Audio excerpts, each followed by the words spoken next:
Anything you would like to say, Mr. John's Restoration? Yeah, this one's for Twin. Twin, you see the shirt, right? I appreciate it. I found it in my closet this morning. I remember you gave it to me. John Restoration, y'all know me in Virginia Beach. This is my 69 Chevelle. I was watching Counting Cars yesterday on my day off, and it just inspired me just to get my car done. I had this car probably since '09, and this is the furthest I ever got with it because the car scared me. But now, I'm gonna put it all together. I got all brand new chrome, brand new interior, brand new everything for this vehicle. First time I done took the wife for a ride in it. What do you think? I love it. It's fun. I'm looking forward to riding some more. There you go, you know what I mean? So, John Restoration.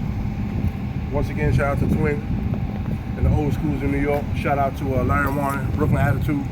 Y'all know how we do. I got the 69 and I got my 65 with that 327 in it. This right here is a 502. And yeah, I'm sweating, not because it's hot, because the car is kind of scary. Y'all see the tire tracks. You know what I mean? So, been sitting a whole lot of years. That's why it's so dusty. Tires a little underflated. But I'm encouraged now, so it's gonna be right. John Restoration, we coming.